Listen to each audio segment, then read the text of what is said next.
தேவனது நாமம் மகிமைப்படுவதாக. Thank you for that kind introduction.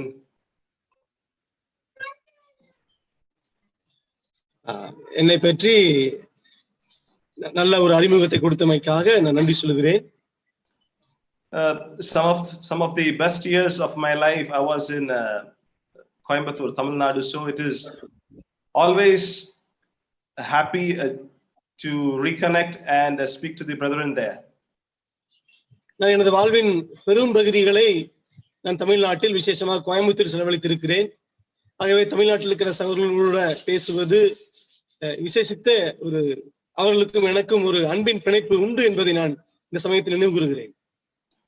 As you know and as you just heard in the introduction, this world is going through a difficult time.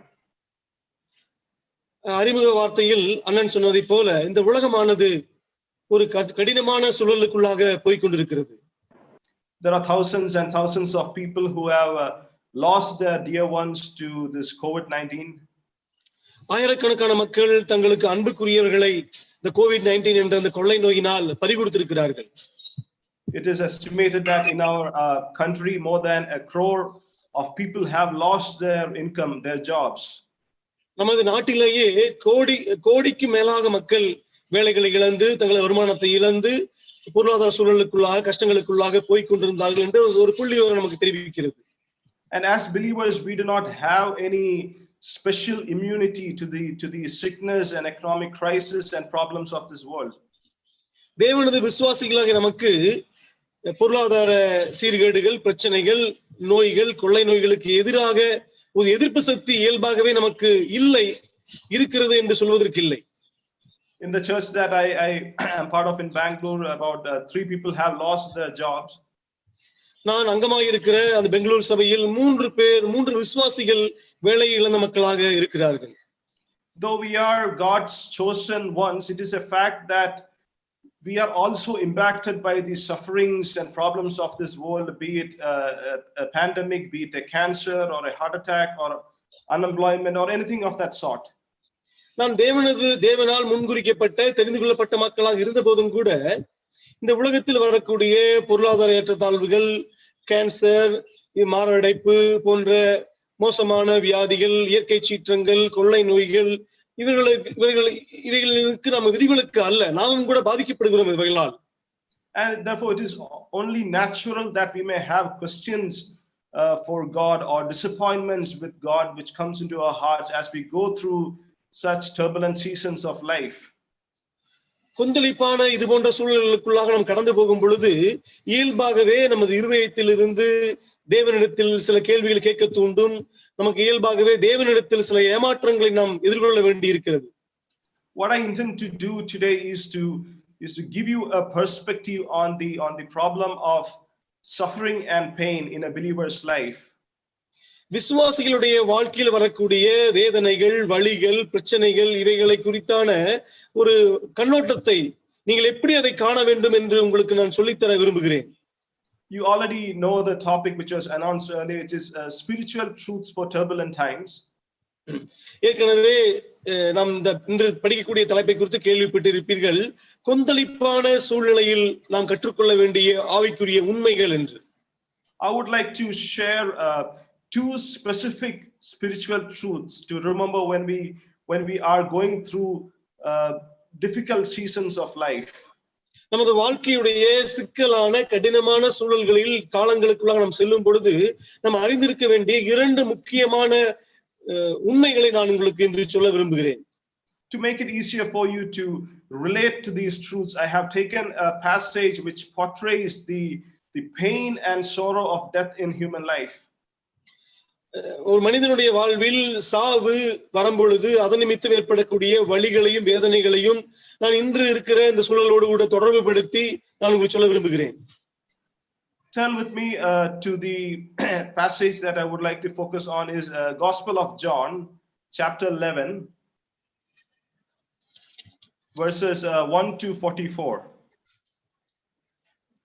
என்னோடு கூட யோவான் சுவிசேஷ புத்தகத்தில் அதிகாரம் 11 1 40 வரைக்கும் இருக்கிற வசனங்களுக்கு நம் வேதத்தை திருப்பிக் கொள்வோம். It is a very familiar and a little long passage, but we need not read it because I believe it is all, for most of us, it will be familiar. நம் அனைவருக்கும் தெரிந்த பழக்கப்பட்ட ஒரு வசனமாக இது இருக்கிறது. ஆகவே இதை முழுவதும் வாசிக்க வேண்டிய அவசியம் இல்லை என்று நினைக்கிறேன். What we see in these verses is about the events relating to the death and resurrection of Lazarus, the brother of Mary and Martha in Bethany. பெத்தானியாவில் உள்ள மரியாளுடைய மார்த்தாவுடைய சகோதரனாகிய லாசரு உடைய மரணத்தை அவர் உயிர்த்தெழுதலை சம்பந்தப்படுத்தின ஒரு நிகழ்வாக இந்த அதிகாரம் முழுவதும் இருக்கிறது. We will read a few verses as we move forward. நாம் தொடர்ச்சியாக சத்தியங்களை தியானிப்பதற்கு ஏதுவாக 2-3 வசனங்களை நாம் வாசிப்போம். So let me put before you the first principle that we need to, or the first truth that we need to remember as we pass through the tough seasons of life. நமது வாழ்க்கையுடைய மிகவும் கடினமான சூழலுக்குள்ளாக நாம் செல்லும் பொழுது, கடினமான சூழலை எதிர்கொள்ளும் பொழுது நாம் அறிந்திருக்க வேண்டிய முதலாவது சத்தியம் இதுதான். The first principle is that our inability to connect the dots of life should not distance us from God and his love. நமது வாழ்க்கையுடைய நிகழ்வுகளை எல்லாம் நாம் ஒன்று சேர்த்து பார்ப்பதற்கு நம்மால் முடியாத போது நாம் தேவனுடைய அன்பை விட்டு தேவனை விட்டு நாம் தூரமாக கூடாது. Or to say it in a little more elaborate way, we can say that your inability to interpret the script of your life should not lead to the misinterpretation that God is not at work. இதை வேறு விதமாக சொல்வோமானால், நமது வாழ்க்கையை கதையாக எழுதும் பொழுது, கதையாக நாம் நினைத்துக் கொள்ளும் பொழுது, அதை நம் சரியாக புரிந்து கொள்வதற்கு நம்மால் முடியாத போது, எனது வாழ்க்கையில் தேவன் செயல்படவே இல்லை, அவர் எங்கோ கையை கட்டிக்கொண்டு அமைதியாக இருக்கிறார் என்று நினைத்துக் கொள்ளக்கூடாது. நாம் one question that we hear over and over again in every incident of pain, sickness and tragedy is the question why. நாம் வலிகள், வேதனைகள், கஷ்டங்கள், எதிர்பாராத ஏமாற்றங்கள் வரும் பொழுது நம் இருதயத்தில் பொங்கி வரக்கூடிய ஒரு முக்கியமான கேள்வி, ஏன் ஏன் ஏன்? Why did God allow this in my life? Why did he not hear my prayers and pleas? ஏன் தேவன் இப்படிப்பட்ட ஒரு கொந்தளிப்பான சூழலை என் வாழ்வில் அனுமதித்திருக்கிறார்? ஏன் இது போன்ற சமயங்களில் எனது ஜெபங்களுக்கு செவி கொடுப்பதில்லை என்ற ஏன் ஏன் என்ற கேள்வி உள்ளத்தில் பொங்குவதை நாம் தடுக்க முடியாது. If you see, it is the same question that we hear from the house of Martha and Mary. இதே ஒரு கேள்வியை தான் மார்த்தா மரியாளுடைய அந்த வீட்டிலும் கூட அவர்கள் கேட்பதை நாம் இதில் வசனங்களில் நாம் அறிய முடியும். The only question that they had for Jesus is, where was Jesus when our brother was dying? அவர்கள் இயேசுவிடத்தில் அவர்கள் கேட்க விரும்புகிற ஒரு கேள்வி, எனது சகோதரன் மரித்து போகும் பொழுது, சுகவீனமாக இருக்கும் பொழுது இயேசு கிறிஸ்து எங்கே போனார் என்ற கேள்விதான்.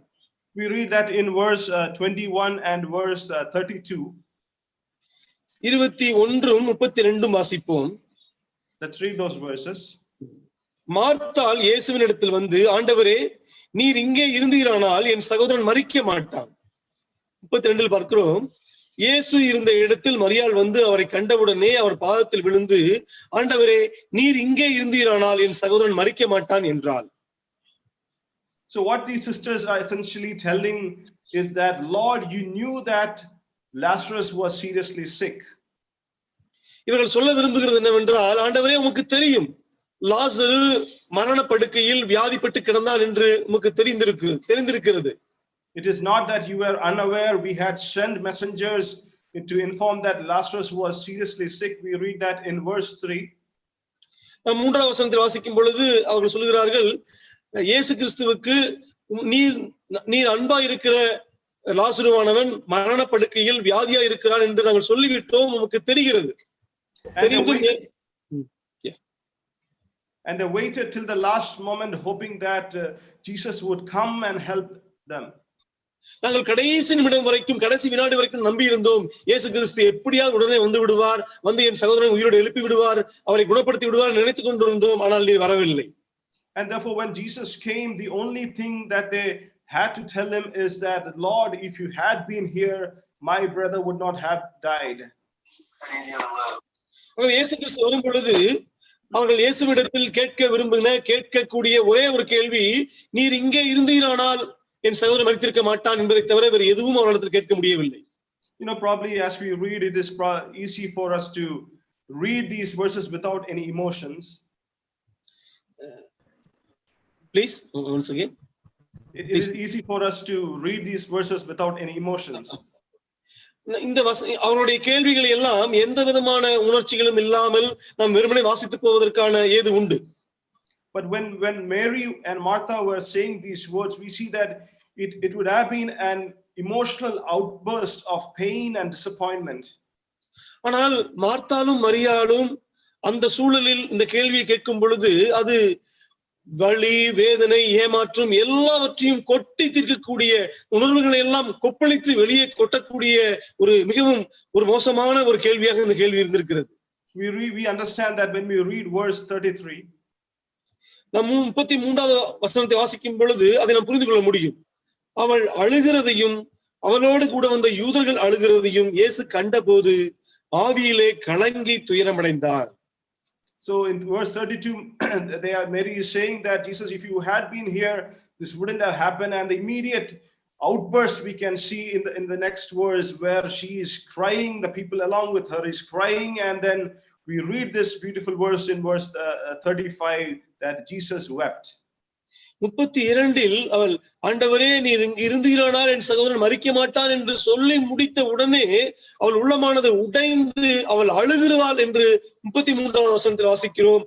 இதையெல்லாம் காணும் பொழுது இயேசு கிறிஸ்துவும் கூட இயேசு 35 வாசிக்கிறோம், இயேசு கண்ணீர் விட்டார் என்று பார்க்கிறோம். இயேசு கண்ணீர் விடும் அளவுக்கு இந்த சகோதரிகள் இருதயம் உடைந்த மக்களாக ஏமாற்றத்தோடு வேதனையோடு வலிகளோடு தங்கள் கண்ணீரை வெளிப்படுத்துகிறார்கள். So the situation there is so intense and so painful that their hearts are filled with questions. They are disappointed that Jesus did not come. அந்த சூழ்நிலையானது அவர்கள் இது நடந்திருக்க கூடாது என்பதை வெளிப்படுத்தும் விதமாக வேதனையோடும் வலிகளோடும் அநேக கேள்விகளோடும் ஏமாற்றங்களோடும் கூட அந்த சூழலானது கடந்து போகிறது. Coming to our life, isn't this the same question that we ask God in our trials and troubles? நமது வாழ்க்கையில் வரக்கூடிய சோதனைகளையும் வலிகளையும் நாம் கடந்து போகும் பொழுது இதே போன்ற கேள்விகள் தான் நமக்கும் எழும்புகிறது. Maybe like Mary and Martha, we would also say, God, if you had been there, this would not have happened in my job, this would not have happened to my career, or my child would not have been sick.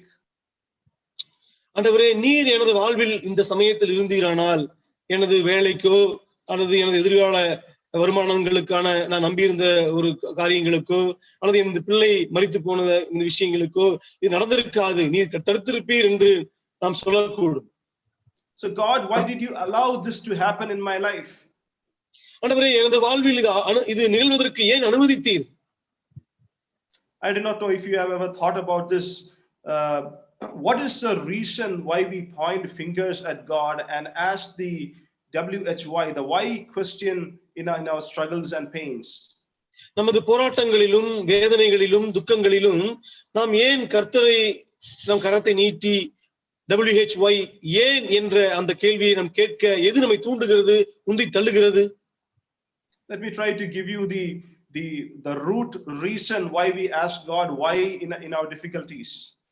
நமது கடினமான சூழல்களில் தேவனை பார்த்து ஏன் என்ற அந்த கேள்வியை கேட்பதற்கான ஆணி வேர் எங்கிருக்கிறது என்பதை நான் உங்களுக்கு சொல்ல விரும்புகிறேன். Broadly speaking, there are two kinds of sufferings we go in this earth while on this earth. நாம் பொதுவாக படிப்போமானால் இந்த உலகத்தில் நாம் கடந்து போய் கொண்டிருக்கிற அனுபவித்துக் கொண்டிருக்கிற பாடுகளையும் வேதனைகளையும் இரண்டு விதமான பெரும் பிரிவுகளுக்குள்ளாக நாம் அடக்க முடியும். One is the sufferings that come to those who strive to lead a godly life in this world. இந்த உலகத்தில் தேவனை போல தேவனுக்காக தேவ மனிதனாக வாழக்கூடிய மக்களுக்கு வரக்கூடிய ஒரு கஷ்டம், வேதனை. In 2 Timothy 3:12 we read that all who desire to live a godly life in Christ will suffer persecution. நாம் 2 தீமோத்தேயுவில் வாசிக்கிறோம், நாம் தேவபக்தியாய் நடக்க மனதாய் இருக்கிற யாவரும் துன்பப்படுவார்கள் என்று. These are the kinds of persecution or sufferings that we mostly read about in the New Testament. நாம் இது போன்ற கஷ்டங்களையும் பாடுகளையும் வேதனைகளையும் புதிய ஏற்பாட்டு புத்தகம் முழுவதும் வாசிக்கிறோம். We read about how the early Christians were isolated, were persecuted, and many were killed because of their faith in Christ. ஆதி திருச்சபையில் இருந்த விசுவாசிகள் இயேசுவுடைய அந்த அன்பின் நிமித்தம் சுவிசேஷத்தின் நிமித்தம் எவ்வளவாக தனிமையை அனுபவித்தார்கள். அவர்கள் பிரித்தெடுக்கப்பட்டு தேவனுக்காக உயிரையும் கொடுக்கும் அளவுக்கு பாடுகளுக்குள்ளாக கடந்து சென்றார்கள் என்பதை நாம் வாசிக்க முடியும். The level of these sufferings varies based on your calling, based on your devotion, and based on the kind of godly life you are living in this world. இந்த உலகத்தில் தேவனது அழைப்புக்கும் தேவனுக்கு எவ்வளவு அர்ப்பணிப்புள்ள சமர்ப்பணமுள்ள வாழ்க்கை வாழ்கிறீர்கள் என்பதை பொறுத்தும் நீங்கள் தேவபக்தியாய் எவ்வளவு அதிகமாக தேவபக்திக்குள்ளாக கடந்து போகிறீர்கள் என்பது அளவுக்கு தக்க வண்ணம் உங்களுக்கு வரக்கூடிய பாடுகள் வித்தியாசப்படும். For someone like Apostle Paul, who was dedicated for the preaching of the gospel, his level of sufferings and persecutions were different. பவுலை போல தேவனுடைய சுவிசேஷத்தை அநேக இடங்களில் உண்மையை பிரசங்கிக்க விரும்புகிற மக்களுக்கு அவர் அனுபவிக்கிற பாடுகளும் கஷ்டங்களும் மிகவும் அதிகமாகத்தான் இருக்கும். But for believers who are reluctant to share the gospel with others, who do not have they do not have such kinds of persecutions, because we do not live a godly life as like those people in the first century. முதலாம் நூற்றாண்டில் வாழ்ந்த மக்களை போல நாம் தேவபக்தியுள்ள தேவனை போல வாழாததினாலும் தேவனுக்காக சுவிசேஷத்தை பிரசங்கிக்க நாம் மிகவும் தயங்குவதனாலும் நமக்கு அவர்களை போல பாடுகளும் கஷ்டங்களும் இப்போது இருப்பதில்லை. But there are various other sufferings we bear because we stand for our faith in our workplace and in our communities. நாம் வேலை செய்யும் இடங்களிலும் நாம் வாழக்கூடிய சமுதாயத்திலும் நாம் நம்முடைய விசுவாசத்தின் நிமித்தம் சில பாடுகளை நாம் எதிர்கொள்கிறோம். For example, the sufferings of Daniel, which he had to suffer in his workplace, including being thrown into the lion's den, into the blazing fire. All of this is because of his devotion to God. தானியேலை போல அவன் வேலை செய்யும் இடங்களில் அவர் தேவனிடத்தில் எவ்வளவு பக்தியுள்ளவராக இருந்தார் என்பது நிமித்தம் அவர் வேலை செய்யும் ஸ்தலங்களில் சிங்க குகையில் போடுவதற்கு போல அவர் பாடுகளுக்குள்ளாக கடந்து போகிறார். The same we see in Joseph's life, where because of his decision not to sin against God, he was wrongly accused and put in jail. அதேபோல் யோசேப்பும் கூட தன் சகோதரர்களாலும் நாம் பாவம் செய்ய மறுப்பதாலும் அவர் ஜெயிலுக்குள்ளாக சிறைகளுக்குள்ளாக தள்ளப்படுகிறார்.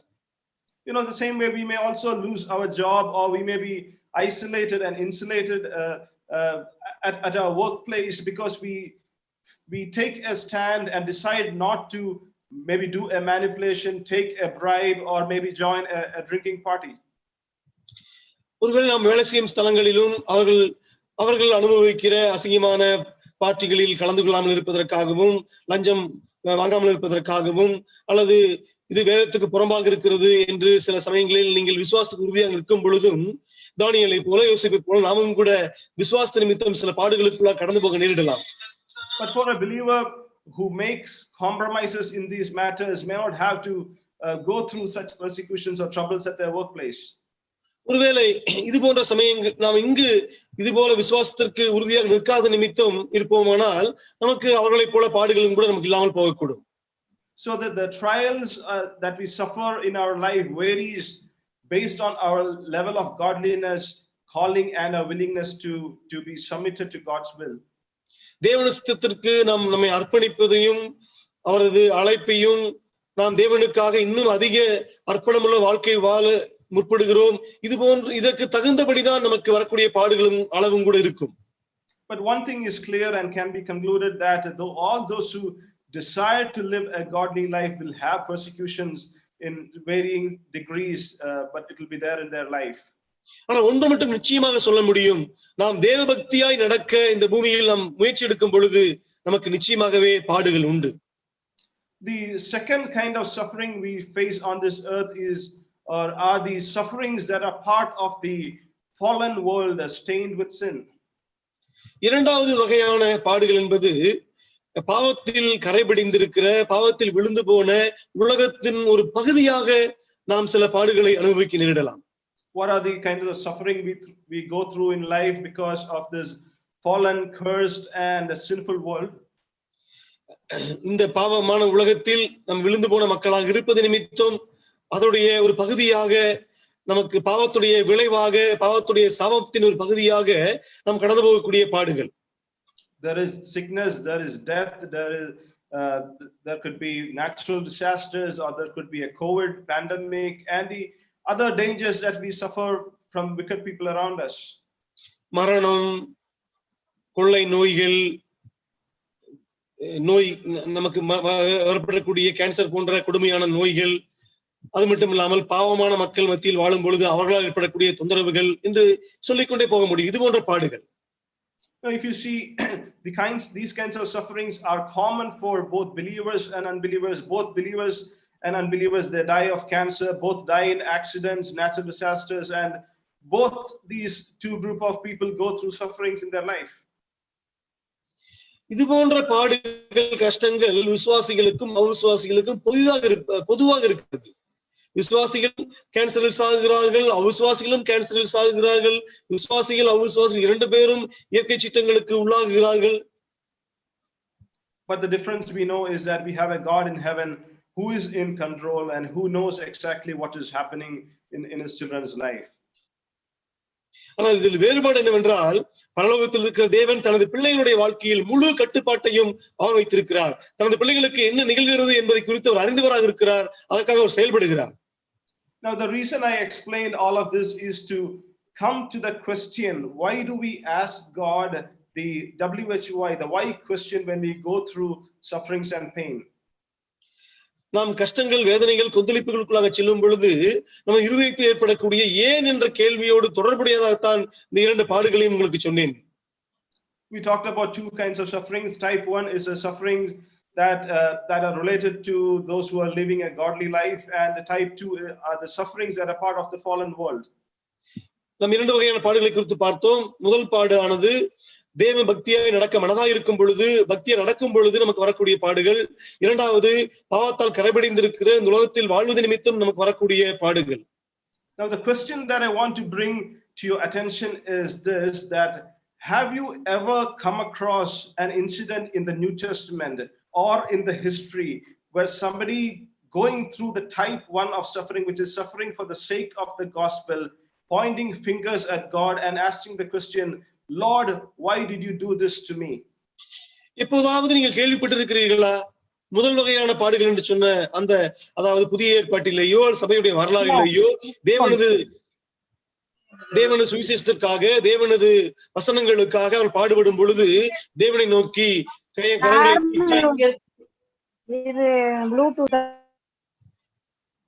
தேவனது கரங்களை நீட்டி, ஏன் ஆண்டவரே நீர் எனக்கு இது அனுமதித்தீர் என்று கேள்வி கேட்ட மக்கள் யாராவது உண்டா? We usually do not come across someone who is disappointed with God in the type 1 suffering. அதாவது தேவ பக்தியை நடக்க மனதாயிருந்து பாடுகளை அனுபவிக்கும் பொழுது யாருமே ஏமாற்றம் அடைந்ததாகவோ, தேவனிடத்தில் போய் ஏன் என்னை அனுமதித்தீர் என்று கேள்வி கேட்டதாகவோ நாம் எங்கும் வாசிக்க முடியாது. Rather, the picture that we see starting from the death of Stephen, the first martyr, to the apostles of Christ, to the Christians of our time, is that the picture that we see there is that they were so joyful, they were so proud when they were taken to be imprisoned or beheaded. சபை வரலாற்றுடைய முதல் இரத்த சாட்சியாக மரித்த ஸ்தேவான் ஆகட்டும், ஸ்தேவானிலிருந்து இன்று வரைக்கும் கிறிஸ்துவுடைய வசனத்தை நிமித்தம், கிறிஸ்துவுடைய அன்பின் நிமித்தம் இரத்த சாட்சியாக மரித்த யாராகட்டுமே அவர் மனம் உடைந்த மக்களாக, வேதனை அடைந்த அவர் ஏமாற்றம் அடைந்த மக்களாகவே யாரும் மரிக்காதபடிக்கு சந்தோஷத்தோடு தேவனுக்காக நான் என் உயிரை தருகிறேன் என்ற மனமகிழ்ச்சியோடு அவர்கள் மரித்ததைத்தான் காண முடியுமே ஒழிய யாரும் ஏன் ஆண்டவரே என்று கேள்வி கேட்டு மரித்ததாக நாம் எங்கும் காண முடியாது. Now, the obvious question here is that why is that the believers going through the type 1 of suffering does not have any questions or bitterness towards God, but the believers going through the type 2 of suffering are always, or in most cases, disappointed with God? அதாவது தேவபக்தியாய் நடக்க மனதாயிருந்து பாடுகளை அனுபவிக்கிற அந்த முதல் வகை பாடுகளுக்குள்ளாக செல்லக்கூடிய விசுவாசிகள், தேவ மக்கள் யாருமே ஏன் என்ற கேள்வியை ஏன் தேவனிடத்தில் கேட்கவில்லை. ஆனால் இரண்டாம் வகையான பாடுகளுக்குள்ளாக செல்லக்கூடிய விசுவாசிகள், அதாவது நோய்களோடும் கஷ்டங்களோடும் வேதனைகளோடும் போராடி கொண்டிருக்கிற மக்கள், ஏன் இந்த மக்கள் தேவனிடத்தில் ஏன் என்ற கேள்வியை ஏன் கேட்கிறார்கள்? Both these types of suffering involves pain, mental agony and loss. இரண்டு வகையான பாடுகளிலும் கஷ்டங்களிலும் நிச்சயமாகவே எல்லா விசுவாசிகளுக்குள்ளாகவும் வேதனையும் வலியும் ஏற்படுவது உண்டு. How then there could be so much polarity in the response of believers passing through these two different kinds of sufferings in life. இந்த இரண்டு வகையான பாடுகளுக்குள்ளாக விசுவாசிகள் கடந்து செல்லும் பொழுது அவர்களது பிரதிபலிப்பில் ஏன் இது போன்ற ஒரு வித்தியாசமான ஒரு பிரதிபலிப்புகள் ஏன் உண்டாகிறது? Now, there could be many answers to that question. அந்த கேள்விக்கு நிறைய பதில்கள் உங்களிடத்தில் இருக்கலாம். But I think the key difference here is that having the sense of purpose behind those sufferings. ஆனால் இதில் மிகவும் முக்கியமாக நாம் கவனிக்க வேண்டிய ஒரு விஷயம் என்னவென்றால் இதற்கு பின்பாக நோக்கம், இந்த இரண்டு பாடுகளுக்கு பின்பாக எந்த நோக்கத்திற்காக நான் பாடுகளை அனுபவிக்கிறேன் என்ற அந்த ஒரு மனப்பாங்குதான் வித்தியாசத்தை ஏற்படுத்துகிறது. When somebody is persecuted for the sake of the gospel, they clearly know the reason and purpose for their suffering. சுவிசேஷத்திற்காக பாடுகளுக்குள்ளாக கஷ்டங்களுக்குள்ளாக செல்லக்கூடிய மக்களுக்கு அதன் நோக்கமானது மிகவும் தெளிவாக தெரியும். They know that they are suffering for the sake of the gospel and for the spreading of that good news. தேவனது சுவிசேஷத்திற்காக தேவனது சிலுவை அன்பை பரப்புவதற்காகத்தான் நான் இந்த பாடுகளுக்குள்ள கடந்து செல்கிறேன் என்ற அந்த தெய்வீகமான நோக்கத்தை அவர்கள் முழுவதும் அறிந்திருப்பது நிமித்தம் அவர்கள் கேள்விகள் கேட்பதில்லை. Therefore they are able to stand bold and without complaints and disappointments they are willing to go through that. எந்த விதமான ஏமாற்றமும் இல்லாமல் மிகவும் தைரியமாக அவர்கள் அந்த பாடுகளை எதிர்நோக்கி இருக்கிறார்கள், எதிர்கொள்கிறார்கள். But when we are going through personal sufferings, we often do not know why we are going through that pain in our life. ஆனால் இரண்டாவது வகையான பாடுகளுக்குள்ளாக நாம் செல்லும் பொழுது நாம் நிச்சயமாகவே அதை குறித்து நாம் யோசிக்கிறோம், ஏன் இந்த பாடுகளுக்குள்ளாக நாம் செல்கிறோம் என்பதை குறித்து நாம் சிந்திக்கிறோம் நாம். And that is why we ask the why question to God. ஏன் ஆண்டவரே என்று கேள்வி கேட்கிறோம். You know, if you observe the why is a question which is always related to a purpose. தேவன் எந்த நோக்கத்திற்காக இதை அனுமதித்தார் என்ற நோக்கம் நமக்கு புரியாத போதுதான் ஏன் என்ற கேள்வியானது இருதயத்தில் எழும்புகிறது. Therefore, when we ask the question why to God in our trials and troubles, what we are essentially asking is, God, what is the purpose for you to allow this pain in my life? நாம் கஷ்டங்களுக்குள்ளாக கொந்தளிப்புகளுக்குள்ளாக செல்லும் பொழுது நாம் ஏன் என்ற அந்த கேள்வியை கேட்கக்கூடிய கேள்விக்கு பின்பாக இருக்கக்கூடிய உண்மையான அர்த்தம் என்னவென்றால், ஆண்டவரே இந்த பாடுகளை எனக்கு அனுமதிப்பதற்கு பின்பாக இருக்கிற முதல் நோக்கம் என்ன என்றுதான் நாம் கேட்கிறோம். And what makes this suffering unbearable is our inability to see God's purpose in it. அந்த பாடுகளை நாம் ஏன் தூக்கி சுமப்பதற்கு நம்மால் முடியவில்லை என்றால் அது அந்த தேவன் அனுமதித்த அந்த நோக்கத்தை நாம் சரியாக புரிந்து கொள்ளாத நிமித்தம்தான் அந்த பாடுகளை தாங்கிக் கொள்ளக்கூடிய பண்பு நமக்கு இல்லாமல் போகிறது. Think about a mother who is going through a severe labor pain. ஒரு பிரசவ வேதனையில் போகிற ஒரு தாயாரை குறித்து நினைத்து பாருங்கள்.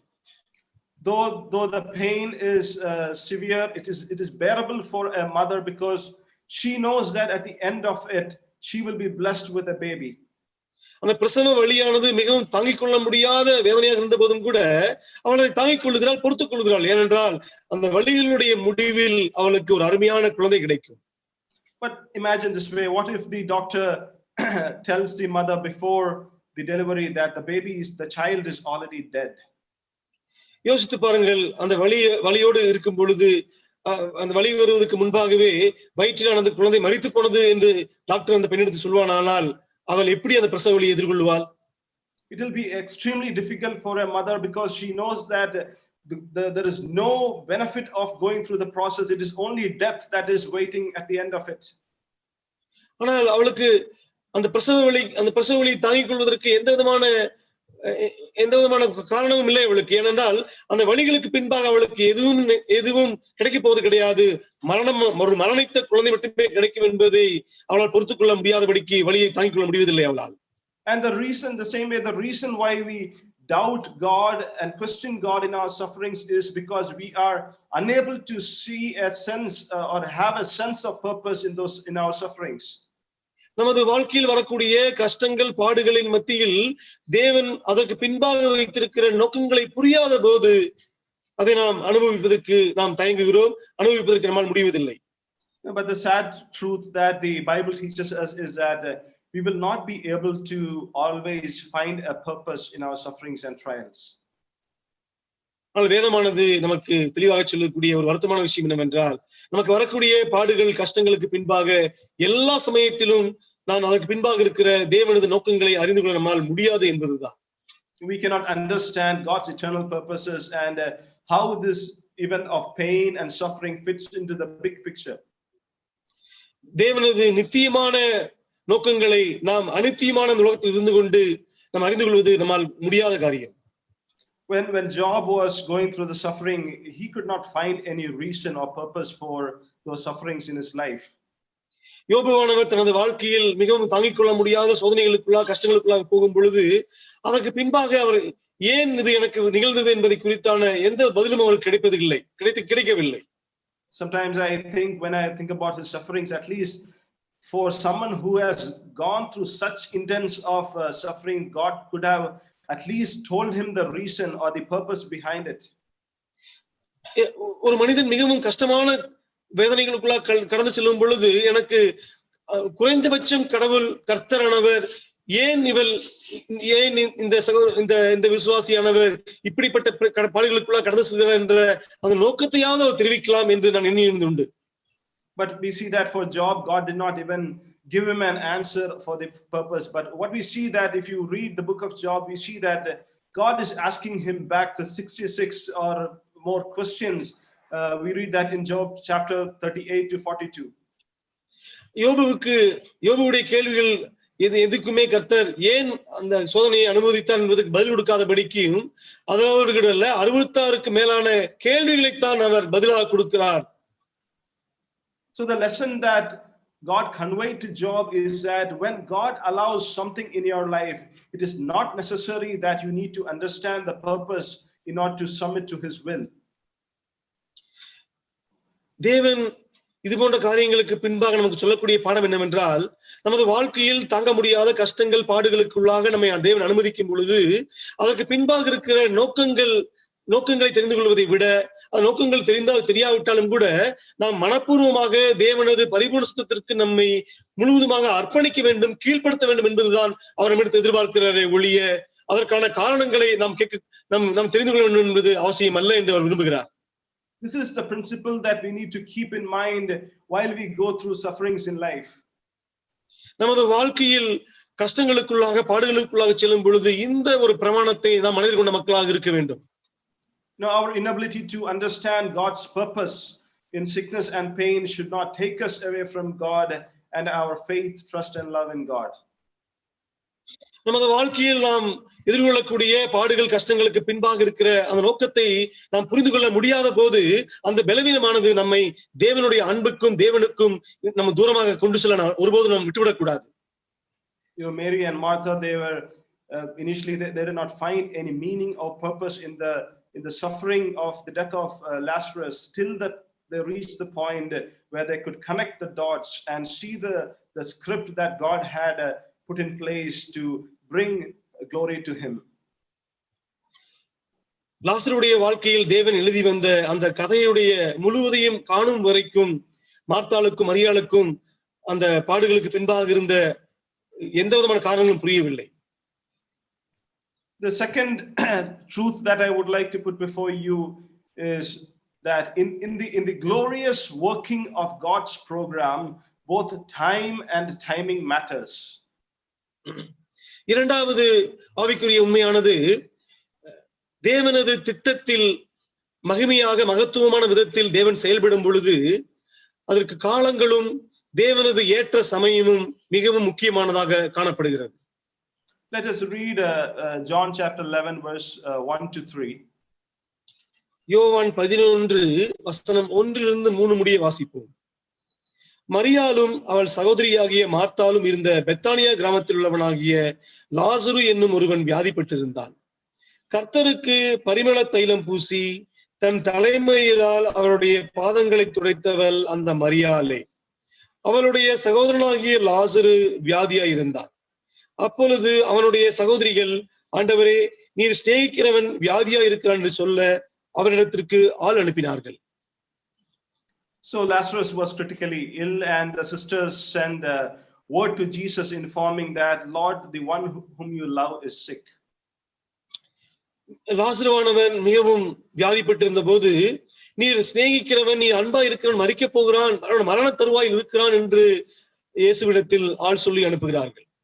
Now, what would you do when you hear that someone in the church or someone whom you love in the family is seriously ill and or maybe had a heart attack and is in the ICU? உங்கள் சபையில் நீங்கள் அதிகமாக நேசிக்கிற ஒரு சகோதரனுக்கோ சகோதரிக்கோ இருதய அடைப்பு வருகிறது, அல்லது மிகவும் மரண தருவாயில் இருக்கிற நோய்க்கு அகப்பட்டு அவர் ஹாஸ்பிட்டல் ஐசியூவில் இருக்கிறார் என்ற செய்தி வரும்பொழுது என்ன செய்வீர்கள்? We would stop all that what we are doing and then we rush to the hospital, right?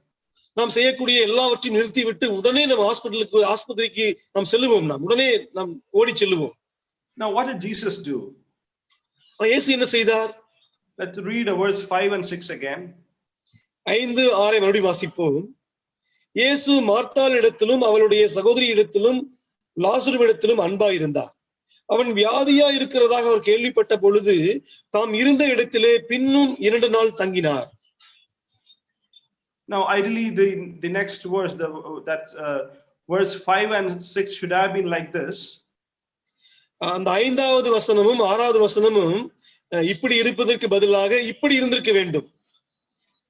It should have been this way, that now Jesus loved Martha and her sister and Lazarus. So when he heard that Lazarus was sick, he stopped preaching and he rushed to the village of Bethany. மார்த்தாளிடத்திலும் அவருடைய சகோதரியிடத்திலும் லாசருவிடத்திலும் அன்பா இருந்தபடியால் லாசருவானவன் வியாதியா இருந்தது அவர் கேள்விப்பட்ட உடனே அவர் தனது பிரசங்க ஊழியத்தை எல்லாம் நிறுத்திவிட்டு உடனே அவர் பெத்தானியாவுக்கு ஓடினார் என்று வசனம் இருந்திருந்தால் நன்றாக இருக்கும் அல்லவா? Is that what we read? We know that that's not what we read. What we read is that when he heard Lazarus was sick, he stayed where he was for 2 more days. அப்படி வாசிக்கவில்லை. என்ன வாசிக்கிறோம்? அவன் வியாதியா இருக்கிறான் கேள்விப்பட்ட உடனே அவர் மேலும் 2 நாள் தாமதப்படுத்துகிறார், அங்கே தங்குகிறார். Imagine that this way, that your wife or your husband is critically ill and you inform the elder of the church, but he doesn't bother to come. He says that I'm busy at work, I'll come after a week. உங்கள் சபையுடைய மூப்பரிடத்தில் நீங்களோ அல்லது மனைவியோ மிகவும் வியாதிப்பட்டு இருக்கிறதாக சொல்லிவிடுகிறீர்கள். அதை அவர் கேள்விப்படும் பொழுது நான் இப்பொழுது பிஸியாக இருக்கிறேன், நான் 1 வாரம் கழித்து வந்து பார்க்கிறேன் என்று சொன்னால் நீங்கள் என்ன செய்வீர்கள்? How will your response to be to him the next time you meet him? அடுத்த முறை அவரை பார்க்கும் பொழுது அவரிடத்தில் எப்படி உங்கள் பிரதிபலிப்பை வெளிப்படுத்துவீர்கள்? Martha and Mary had all the right reasons to be angry with Jesus. இயேசுவிடத்தில் கோபப்படுவதற்கான எல்லா விதமான சரியான காரணங்களும் மார்த்தாளுக்கும் மரியாளுக்கும் இருந்தது. But why did Jesus not come and heal Lazarus the moment he heard that he was seriously sick? அவன் மிகவும் மோசமான வியாதிக்குள்ளாக இருக்கிறான் என்று கேள்விப்பட்ட உடனே ஏன் இயேசு லாசருவை குணப்படுத்துவதற்காக வரவில்லை? We read the answer to that in verse 4, 14 and 15. நம் 4வது வசனத்தையும் 44வது வாசிப்போம். 1:4 and 1:5, 14, 15. 4வது வசனமும் 14, 15 வாசிப்போம். இயேசு அதை கேட்ட பொழுது இந்த வியாதி மரணத்துக்கு எதுவாயிராமல் தேவனுடைய மகிமை விளங்குவதற்கு எதுவாயிருக்கிறது, தேவனுடைய குமாரனும் அதனால் மகிமைப்படுவார் என்றார். அப்பொழுது இயேசு அவர்களை நோக்கி லாசரு மரித்து போனான் என்று வெளிப்படையாக சொல்லி, நான் அங்கே இராததினால் நீங்கள் விசுவாசம் உள்ளவர்களாகுவதற்கு ஏது உண்டாயிற்று என்று உங்கள் நிமித்தம் சந்தோஷப்படுகிறேன். இப்பொழுது அவனிடத்திற்கு போவோம் வாருங்கள் என்றார். So the reason why Jesus did not answer their pleas and heal Lazarus is for the glory of God. ஆண்டவரே லாசருவை குணப்படுத்தும் என்ற அவர்களது வேண்டுதலுக்கு தேவன் செவி கொடுக்காதது ஏனென்றால் தேவன் மகிமைப்படும்படியாக, தேவ மகிமைக்காக அவர் செவி கொடுக்கவில்லை. Now how did God multiply his glory by coming late to a funeral? ஒரு சவ அடக்கத்திற்கு தாமதமாக வருவது நிமித்தம் எப்படி தேவனுக்கு மகிமையை இன்னும் அதிகரிக்க முடியும்? Let's read verse 39. 39 வாசிப்போம். இயேசு கல்லை எடுத்து போடுங்கள் என்றார். மரித்தவனுடைய சகோதரியாகிய மார்த்தாள் அவரை நோக்கி, ஆண்டவரே இப்பொழுது நாருமே 4 நாள் ஆயிற்றே என்றாள். I believe there is a reason why Jesus came on the fourth day after the death of Lazarus. லாசரு இறந்து 4 நாள் கழித்து இயேசு வந்ததுக்கான ஒரு காரணம் உண்டு. One of the doctrines of the Sadducees is that once a person dies, the spirit does not leave his body until the third day. சதுசேயருடைய ஒரு போதனை என்னவென்றால், ஒரு மனிதன் மரித்தானால் 3 நாள் வரைக்கும் அவனது ஆவி அவனுக்குள்ளே தங்கி இருக்கும். 3 நாள் கழித்துத்தான் அவனது ஆவி அவன் உடலை விட்டு பிரியும் என்று ஒரு போதனையை அவர்கள் நம்பிக்கொண்டிருந்தார்கள். Therefore, the Bible scholars, they say that the reason why Jesus waited and came on the fourth day is to shut the mouth of those who would not glorify the Son of God, saying he wasn't really dead, the spirit was still in him, and that could be the reason, or that Jesus could have healed him and wake him up if he had come early. வேத பண்டிதர்கள் இப்படியாக சொல்லுகிறார்கள், தேவனான இயேசு கிறிஸ்துவானவர் அவர் ஒன்றும் தேவகுமாரன் அல்ல என்று அவருக்குரிய மகிமையை இன்னும் குறைத்துப்படுவதற்காக அவர் செத்தவனை உயிரோடு எழுப்பவில்லை, ஏற்கனவே அவனோட ஆவி அவனுக்குள்ளாக இருந்தது, அவனை குணப்படுத்தித்தான் செய்தார் என்ற அவருடைய வாயை அடைப்பதற்காக இயேசுவானவர் 4 நாள் அவன் மரித்த பின்பு, அவன் மரித்திருக்கிறான் என்று எல்லாரும் ஒத்துக்கொண்ட பின்பு அவனை உயிரோடு எழுப்பி தேவனுக்கு மகிமையை செலுத்தும்படியாக அவர் தாமதித்தார் 4 நாட்கள். When Jesus came on the fourth day, the law of decay has already started working in him, and the bad order was evident to all those who gathered there. இயேசு கிறிஸ்து அங்கு வரும் பொழுது லாசருடைய மரித்து போன உடலானது ஏற்கனவே சிதைய ஆரம்பித்து விட்டது. அது நாற்றம் எடுத்து அங்கு கூடியிருந்த மக்களுக்கு நாற்றம் எடுக்கத்தக்கதான விதத்தில் அது மரித்து போனதை எல்லாரும் அறியத்தக்க வண்ணம் அது இருந்தது. And therefore nobody could give the glory to medicines or some magical tricks, but the glory goes to God and his Son, who has the authority over sickness, death and resurrection. ஆகவே மக்கள் ஏதோ மருந்துகளுக்கோ அல்லது மாயாஜாலங்களுக்கோ மகிமையை தராதபடிக்கு இது நிச்சயமாகவே தேவனுடைய குமாரனால் மட்டுமே செய்ய முடியும் என்று எல்லா மகிமையையும் தேவனுக்கும் தேவனுடைய குமாரனுக்கும் தரும்படியாகத்தான் அந்த சூழலை கர்த்தர் இன்னும் தாமதிக்க வைத்தார். So in the marvelous working of God's program, timing is as important as the time itself. தேவனது திட்டத்தில் மகிமையாக அவர் செயல்படக்கூடிய அந்த விஷயத்தில் நேரம் எப்படி முக்கியமோ அதுபோல ஏற்ற சமயமும் தேவனுக்கு முக்கியமாக இருக்கிறது. For God to be glorified beyond questioning, it wasn't just enough that Jesus would come and say a prayer and heal Lazarus from his disease. தேவனானவர் வெறுமனே ஒரு அந்த மக்கள் மத்தியில் ஒரு வெறுமனே புகழ் பெறுவதற்காக இருந்திருக்குமானால் அவர் வழக்கம் போல செய்வது போல அவன் நோய்வாய்ப்பட்டிருந்த பொழுதே வந்து ஒரு ஜெபத்தை எடுத்து அவனை குணப்படுத்தியிருக்க முடியும். But he had to come on the fourth day when all hope is lost. ஆனால் அவர்களுடைய எல்லா நம்பிக்கையும் அற்றுப்போகத்தக்க வண்ணம் அற்றுப்போன பின்புதான் 4ஆம் நாளில் தேவன் அங்கு வருகிறார். You know, the word timing, it refers to a particular point when something happens, or the ability to do something at that particular perfect time. ஏற்ற சமயம் என்று சொல்லும் பொழுது அது ஒரு குறிப்பிட்ட மனிதர் எல்லாவற்றையும் பரிபூர்ணமாக செய்வதற்கான ஏற்ற சமயமாக அந்த சமயம் காணப்படும். In most occasions we only see the time of God's working and not his timings. பல சமயங்களில் நாம் வெறும் நேரங்கள் கடந்து போவதை நேரத்தை மட்டும்தான் பார்க்கிறவே ஒழிய அந்த நேரங்களுக்கு அப்பால் தேவனது சமயம், தேவன் தனது மகிமையை வெளிப்படுத்தும்படியாக அது தேவனுக்கான ஏற்ற நேரமாக இருக்கிறது என்பதை நாம் உணர முடிவதில்லை நம்மால்.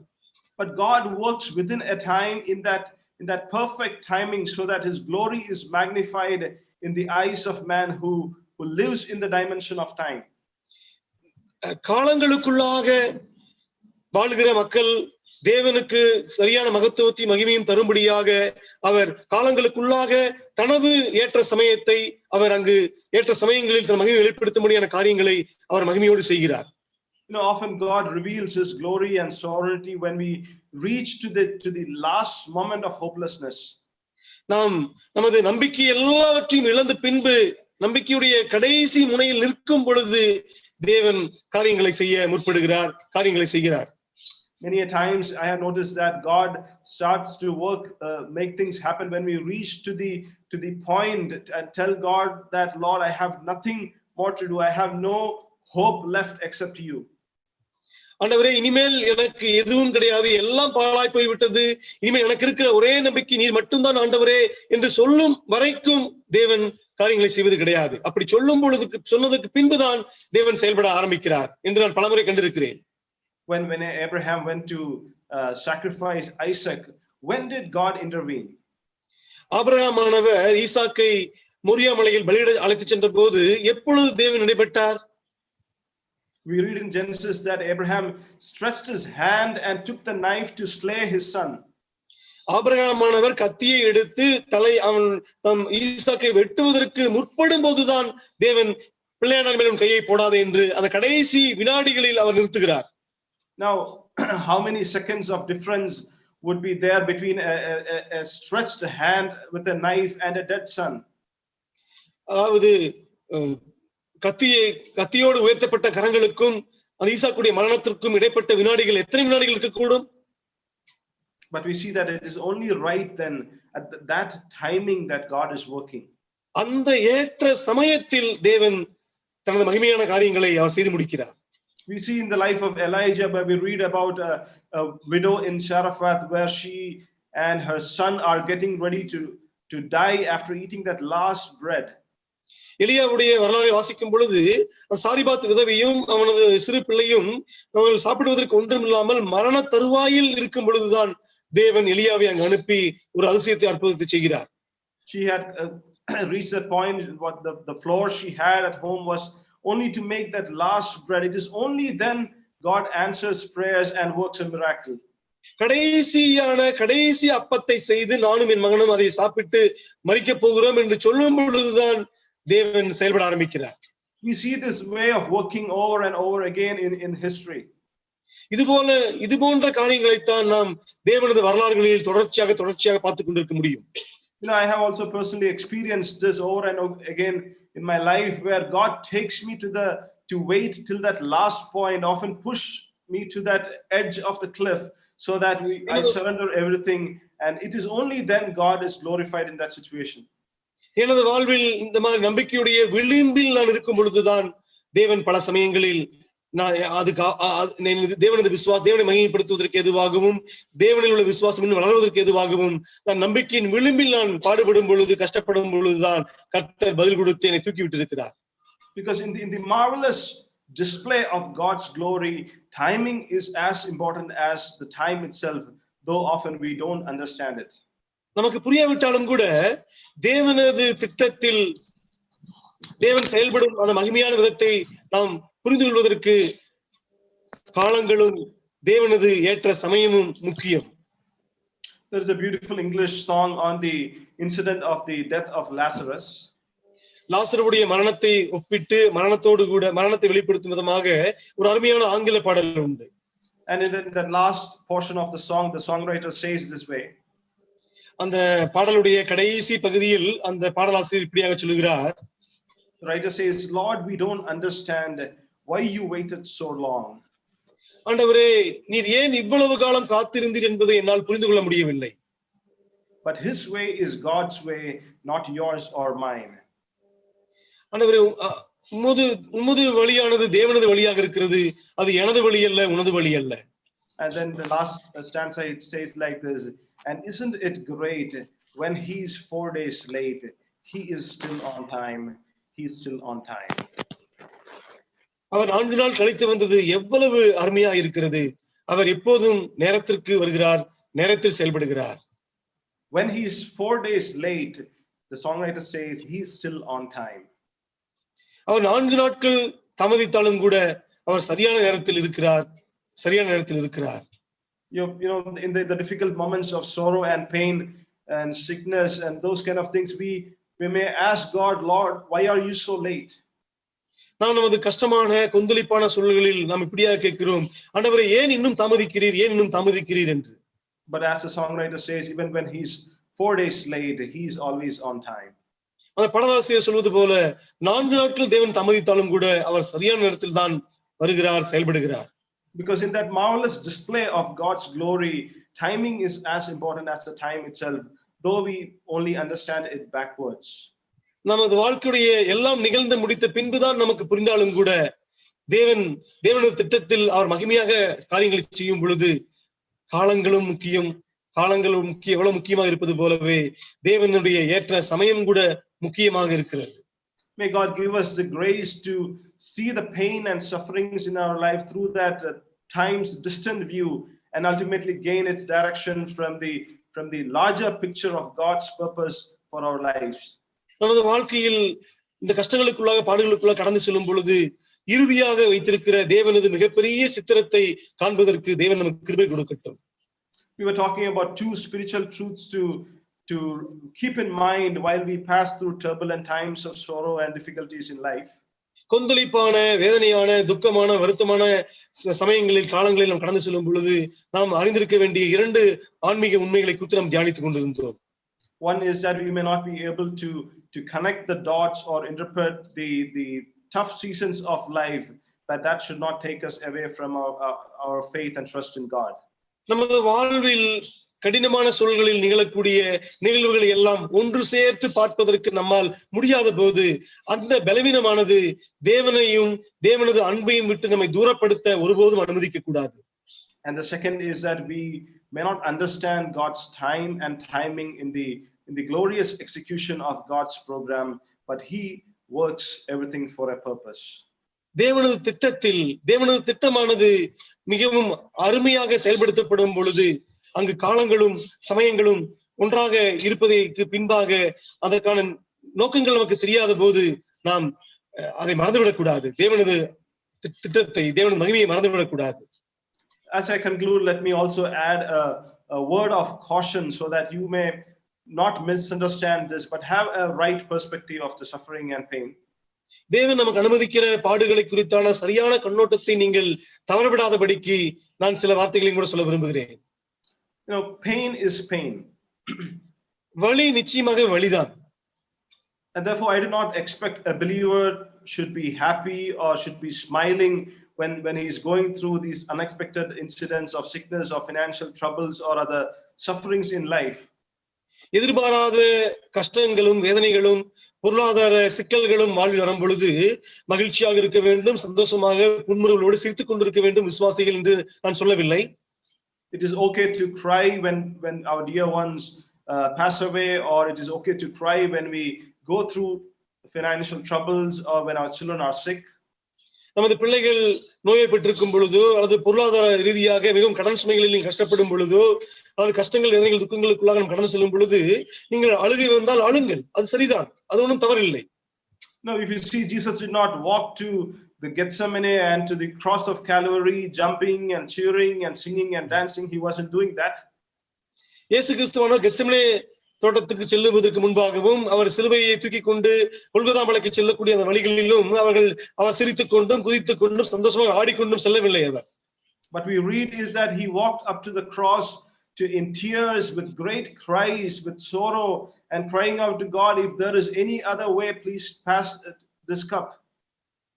இயேசு கிறிஸ்துவானவர் சிலுவையை நோக்கி செல்லும் பொழுது, அந்த கொல்கொதா மலை நோக்கி செல்லும் பொழுது அவர் கண்ணீரோடு கஷ்டங்களோடு வேதனைகளோடு, ஆண்டவரே இது வேறு ஏதாவது வழி இருக்குமானால் இதை என்னை விட்டு அகற்றி போடும் என்று தாங்கொன்னா துக்கத்தோடு அவர் சென்று கொண்டிருந்தார்.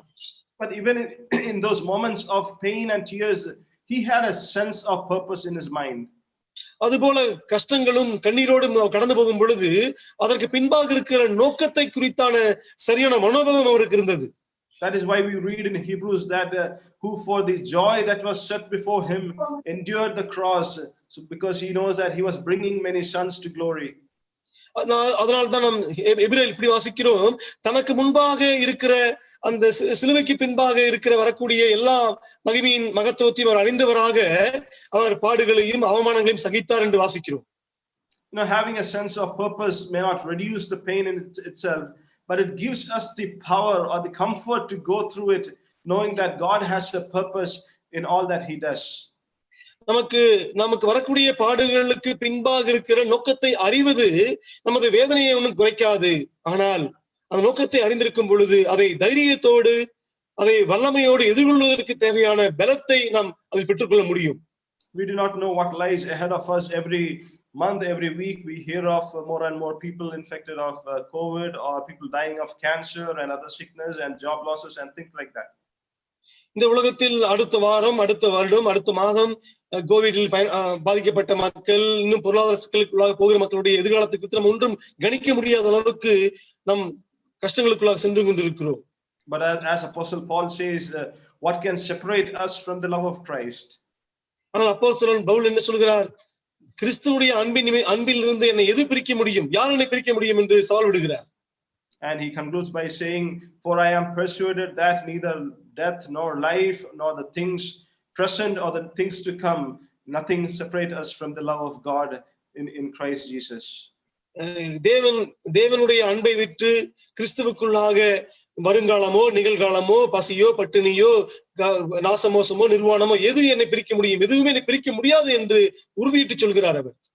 I was trying to give you a perspective on the problem of pain that we go through as believers in this world. நம் விசுவாசிகளாக இந்த உலகத்தில் நாம் கடந்து போகிற கஷ்டங்கள் துன்பங்கள் மத்தியில் நாம் கொண்டிருக்கிற சரியான மனோபாவத்தை, சரியான கண்ணோட்டத்தை நாம் எப்படி கொண்டிருக்க வேண்டும் என்பதை குறித்து தான் நான் சொல்லிக் கொண்டிருந்தேன். May God help us with these two spiritual truths to keep that in mind as we could be passing through, or we may pass through it in the future, of such moments of pain in our life. எதிர்காலத்தில் நாம் கஷ்டங்களையும் பாடுகளையும் கடந்து செல்லும் பொழுது இந்த சத்தியங்களை கர்த்தர் மனதில் வைத்து நாம் அதை எதிர்கொள்வதற்கு போதுமான கிருபைகளை கொடுப்பாராக. I would like to thank you for giving me this opportunity and inviting me for this meeting. இந்த மீட்டிங்கில் இந்த ஒரு செய்தியை கொடுப்பதற்காக என்னை அழைத்த உங்கள் அனைவருக்கும் நான் நன்றி சொல்கிறேன்.